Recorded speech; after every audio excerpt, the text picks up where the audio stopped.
بسم اللہ الرحمن الرحیم نحمدہ ونصلی علی رسولہ الکریم وعلی آلہ واصحابہ اجمعین۔ مخدوم الاولیاء سلطان الاصفیاء حضرت شیخ علی حجویری المعروف داتا گنج بخش رحمت اللہ تعالی علیہ اس قدسی گروہ کے سرخیل ہیں جو امام رسول ہادی سبل حضرت محمد مصطفیٰ صلی اللہ تعالی علیہ وآلہ وسلم کی کمال محبت اور مطابعت سے ولایت کے عرفہ و اعلی مقام اور بلند مرتبہ پر فائز ہو کر خلافت الہیہ اور حضرت سید الانبیاء صلی اللہ علیہ وآلہ وسلم کی نیابت کبریٰ کے منصب جلیلہ پر متمکن ہوئے۔ چونکہ انہوں نے اپنے آپ کو محبوب خدا کی محبت میں فنا کر دیا تھا، اس لیے انہیں بھی مقام محبوبیت عطا کیا گیا اور وہ زمین پر خلیفۃ اللہ، مظہر انوار خدا اور نائب محبوب خدا کہلائے۔ ان کی ظاہری زندگی میں بے پناہ فیض رشد و ہدایت جاری ہوا۔ برزخی زندگی میں کاسی میں فیوز و برکات ہونے کی وجہ سے ان کا روحانی فیض عوام و خواص کے لیے یکساں جاری رہا۔ ان کی تعلیمات اور ارشادات طالبان راہ خدا کے لیے شیخ طریقت کی حیثیت رکھتے ہیں۔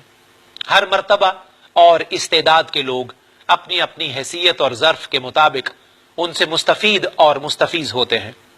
چنانچہ بعطائے الہی اور بفیض سرور عالم صلی اللہ علیہ وآلہ وسلم حضرت داتا گنج بخش رحمت اللہ علیہ نے اپنی حیات مبارکہ میں کفرستان ہند میں اسلام کا پرچم لہرایا اور اپنی روحانی قوت اور نظر کیمیا اثر کے ذریعے بے شمار گم گشتگان بادیہ کفر و ضلالت کو صراط مستقیم پر گامزن کیا اور ان کے سینوں کو نور اسلام سے منور فرمایا۔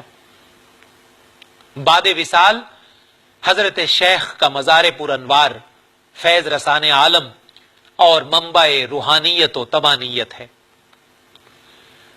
بقول حضرت سلطان العارفین نام فقیر تناندہ باہو قبر جنا دی جیوے ہو۔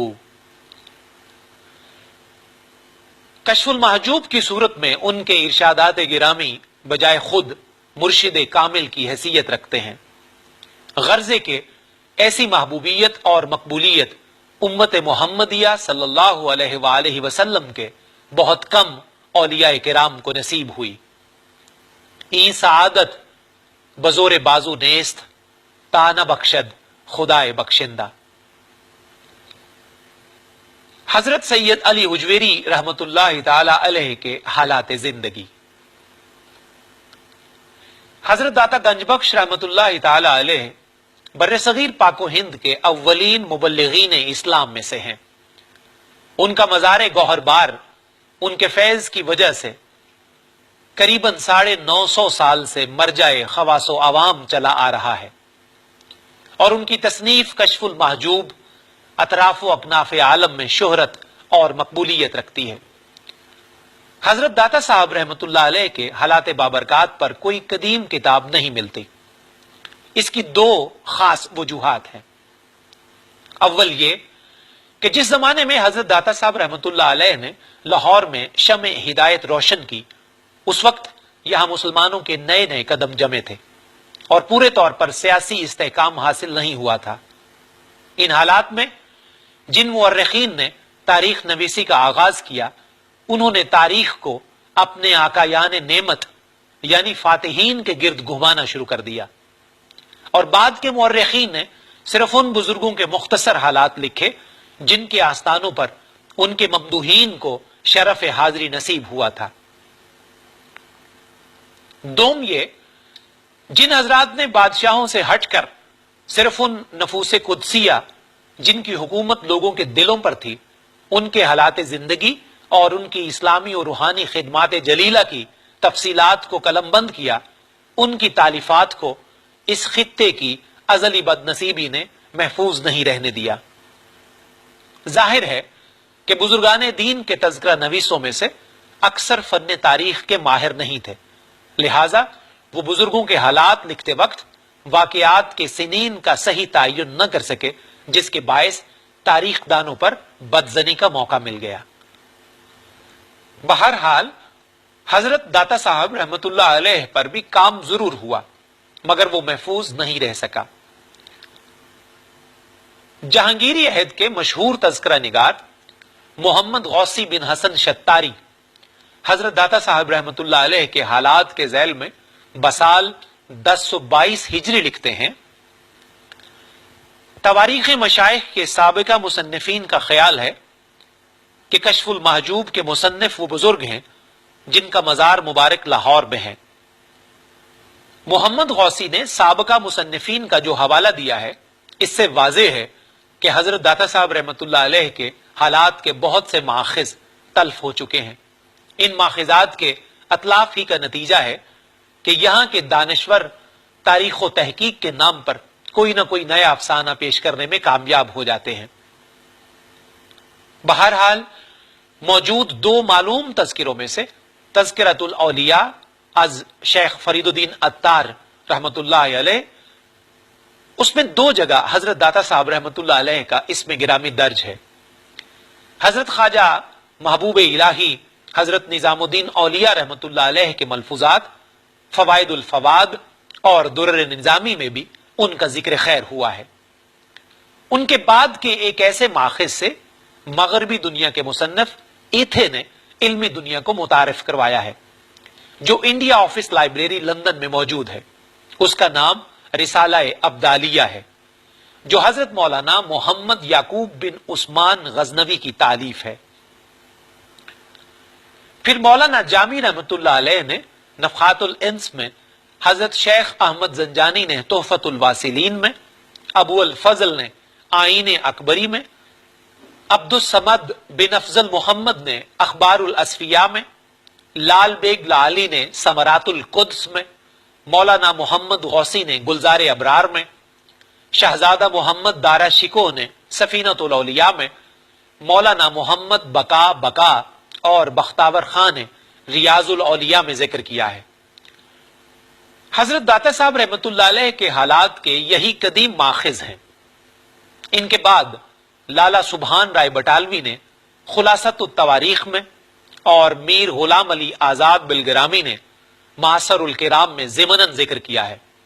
متاخرین میں سے لالا گنیش داس وڈیرا نے چار باغ پنجاب میں، مفتی غلام سرور نے خزینۃ الاسفیاء میں اور حدیقۃ الاولیاء میں، مولوی نور احمد چشتی نے تحقیقات چشتی میں حالات قلم بند کیے ہیں۔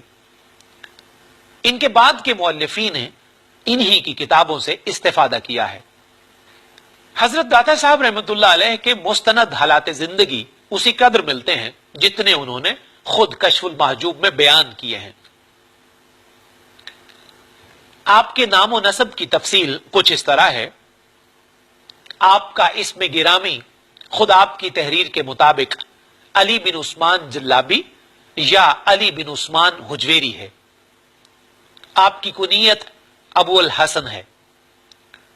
مفتی غلام سرور نے بحوالہ تاریخ متقدمین شجرہ نسب اس طرح لکھا ہے: حضرت مخدوم علی بن عثمان بن سید علی بن عبد الرحمن بن شاہ شجاع بن ابو الحسن علی بن حسین اصغر بن سید زید شہید بن حضرت امام حسن رضی اللہ تعالی عنہ بن حضرت علی ابن ابی طالب کرم اللہ تعالی وجہہ الکریم۔